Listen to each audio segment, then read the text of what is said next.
Now for this week's vlog, then I want to take a step back from all the other vlogs and I want to look at the 3 to 4 different types of paranormal investigator. Now this is a topic that I've lectured on for a couple of years now, and it's a very, very important step to take, this step backwards and redefine where you stand in the field of paranormal research. In the last 10 years, we've seen a trend of a lot of different researchers start to spring up, due in large part to the popularity of the ghost shows that are on television right now. Now a lot of people that watch the shows, they'll think that looks like fun, I want to do that too, and so they'll either form up a team of their own and they'll set up a website and start trying to do investigations, or on the other hand, they'll start visiting locations, old cemeteries, or that creepy road that's near your house. So these 3 to 4 categories of investigators break down as follows. You've got your experiential investigator, you've got your technical investigator, you've got your scientific investigator, and the recent one that I've added on here is the research investigator. The experiential investigator, as I define it, is a person who's out there to have an experience. Go figure, right? This is a whole different range of types of peoples. You have the tourist who goes to visit the haunted attractions and they do the ghost hunts and they take the ghost tours and they see if something cool will happen to them. You've got the journalist types who write books about this type of subject, but they're not necessarily a technical investigator or a scientist. And then you've got people like me who approach it from almost an artistic angle sometimes. I'm also a fiction writer and I believe that there's consistencies there. I lead the ghost hunts at the Stanley Hotel and I kind of study it from an almost philosophical sense at the same time. Now there's nothing wrong with these types of investigators. This is the kind of the baseline level that a lot of people will hit right off the bat because they're fans and interested in paranormal activity. Now, a lot of the problems that come from this type of investigator, though, is problems in lack of knowledge and know-how about the field. Now, sometimes it's fun to play around in the kitchen a little bit when you have no idea what you're doing, but there's a certain baseline knowledge that suggests that if you're going to make something at all, you need to use a recipe. Or, for example, don't put a fork in the microwave. A prime example of this is the K2 meter. You can watch my blog on the K2 meter right here if you click this link.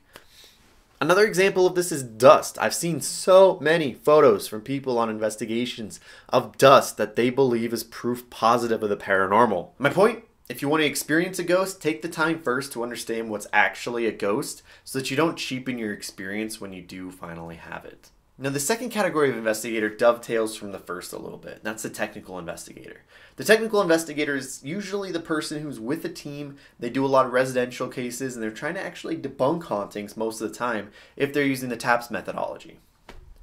Now, in order to do this, they have a myriad of tools that they set up to try to figure out what's actually happening in the home, if it's a spirit or if it's something else.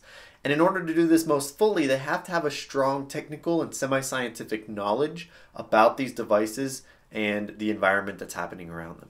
Now, technical investigators have it pretty difficult because they're investigating this fine space in between the experiential investigator and the scientific investigator, where they're there to place the burden of proof on themselves for the homeowner, though. They're trying to figure out what's actually happening there. They're not trying to prove it to a whole bunch of people across the world, per se. And they're not just having cool experiences for themselves if they're a good team. Now, any technical investigator worth their mettle should read this book. I know that a lot of technical teams have sprung up recently because of the shows. They're like, this looks cool, let's do this ourselves. And a lot of them are in it, one, for themselves and not necessarily for the client, which is one of the reasons why I'm not doing it as much with the local teams, because I want to have the experience.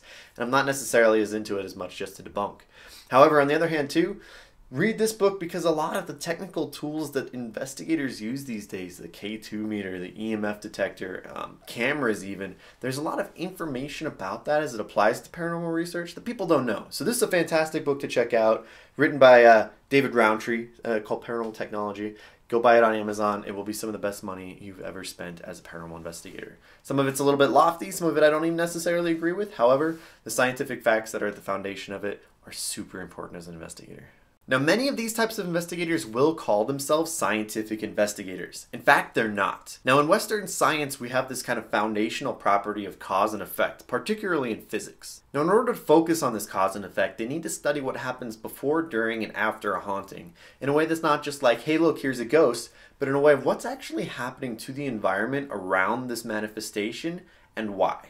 So they're trying to measure as much of the environment as possible. This involves the full EMF spectrum, which includes visible light, infrared light, UV light, but also radio waves and gamma rays, magnetic fields, weather conditions, sound, light. They document these conditions, and then when that spontaneous phenomenon does occur, they study on line graphs and stuff what's actually changing in the environment when this happens. Now this whole process is very complex and very boring. It's less exciting investigation and more setting up a ton of different devices, plugged into a computer, running your line graphs, figuring out what happens if a spontaneous manifestation does even happen, which alone is pretty rare. From this, theories are extrapolated, tests are run again and again and again. Theories are reconfigured, re-extrapolated. Now when it's at this point where the person has reached a conclusion, they publish a paper on it and ask other scientists to recreate their results. That's how science works. When other scientists recreate the results, they contribute, and different perspectives on it are then modified again and again and again. Capturing a cool video of a ghost is not what the scientific investigator is intending to do. Now, to be a scientific investigator, you've got to have a lot of background, and I'm talking bachelor degree in engineering type background. You've got to be able to rig these devices to be monitored on a computer, for example, and then you have to know what the results are indicating. Now, the fourth type of investigator that I've got on this list has popped up kind of recently, and he doesn't fit necessarily into the categories of the other above. Now, the categories are interchangeable. You can be a hardcore scientific investigator and an experiential investigator. Maybe you love having this stuff happen to you, and so you're researching it more intensely. The research investigator is represented by people like John Tenney. They have books and books and books of this stuff dating for hundreds of years back, and they're looking for consistencies in experiential reports. The same way as the scientist is looking for consistencies on a scientific physical level, this is on the broader, more historical or anthropological level, where it's looking what's happening on a grand scale. Equally as important, but a very different approach. So I want to know where you guys fall on this list. I'm an experiential researcher with a background in technical investigation, a background in art and writing to help represent these experiences, but lately I've been leaning a little bit towards the research investigator, and I've got a dabbling of science in there as well, because I like to read about it even if I'm kind of the English major and I don't necessarily get it as much as I do. My name is Karl Pfeiffer. You can find me at www.karlpfeiffer.com and on Twitter at Karl Pfeiffer as well. I'm doing these vlogs once a week to try to dive into the paranormal a little bit deeper than the ways that most of us normally think about it. So feel free to subscribe to both the YouTube videos and the blog. And if you got any questions about it, go ahead and leave a comment in the comment section down below as well, or hit me up on Twitter. Now, of course, if you want to check out the last two vlogs as well, I'll post them right here. We got a really fascinating one about Ouija boards. Ooh, spooky Ouija boards. I've also got the one where I got to investigate the Stanley Hotel completely empty by myself with my buddy Connor and the security guard Donnie. So if you want to take a look at that one and what happened that night, you're welcome to click on it as well. Till then, I'll see you guys next week.